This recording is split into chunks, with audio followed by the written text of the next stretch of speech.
My question is about doership. I just have a simple question. I mean, some minutes ago, did I choose to ask you a question, or is it just happening?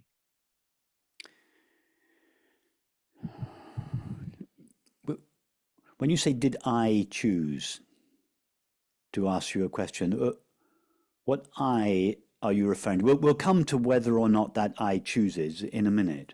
But let's talk first about the I that may or may not have chosen to ask a question. What I are you referring to? This human being.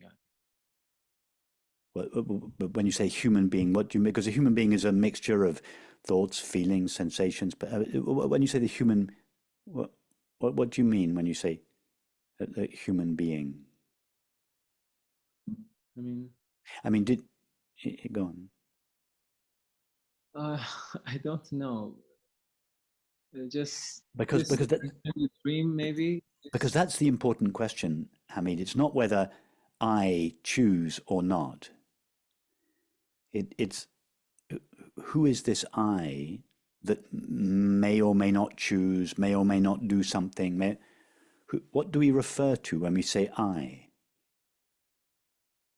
Before we have to answer that question before we can explore whether or not that I chooses.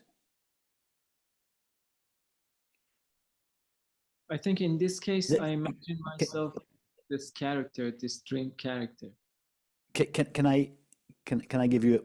Actually, you've intuited what I was going to say. You said the dream character. You're very familiar with Mary and Jane.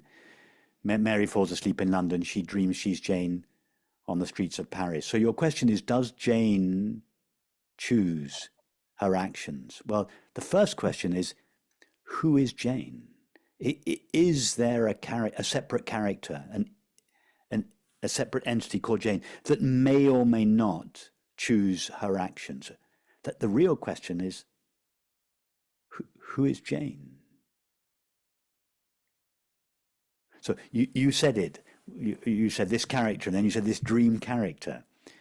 Well, if you know that you are a dream character, Hamid, then the question as to whether or not that dream or illusory character chooses to ask a question, it is moot. If the character is an illusion, then there's no question of it asking. There's no question of it asking a question.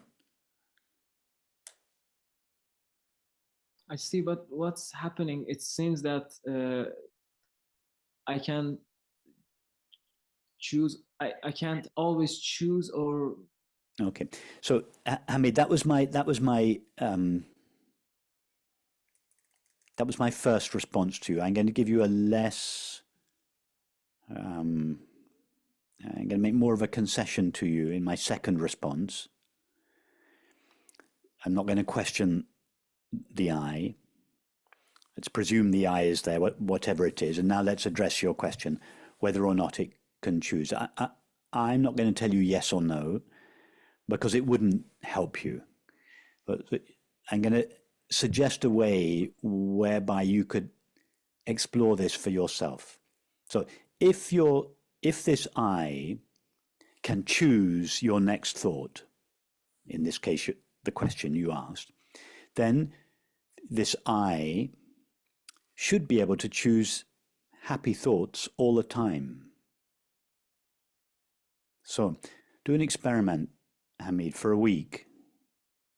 Make the decision now, I'm only going to have happy thoughts, because wouldn't you like only to have happy thoughts? Yeah. I mean, whatever happens to you in your life, wouldn't you like to only have happy thoughts? Well, if you can choose your thoughts, not just the questions you ask, but all of your thoughts, then just choose to have happy thoughts.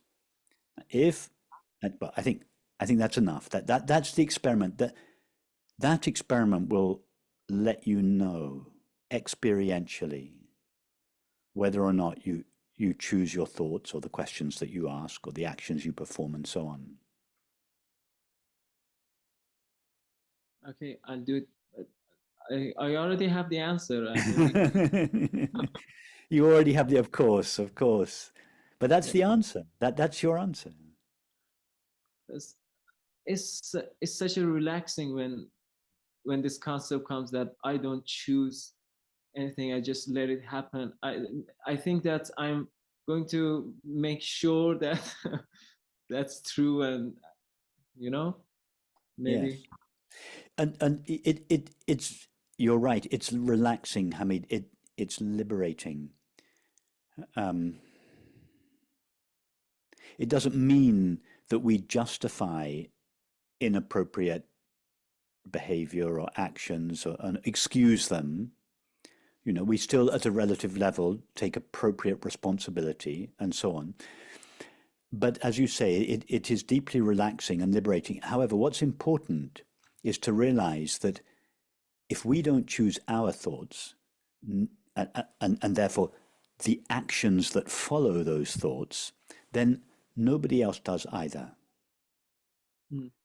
So not only is it relaxing and liberating in relation to our own inner experience, it also has a profound effect on the way we think of other people, and particularly other people that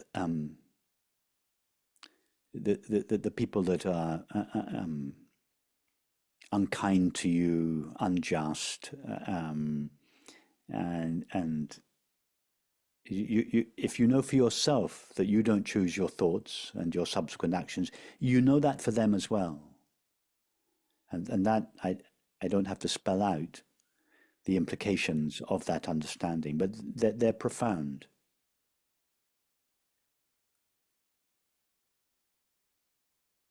Nice to see you again, Hamid. Nice to see you. Thank you.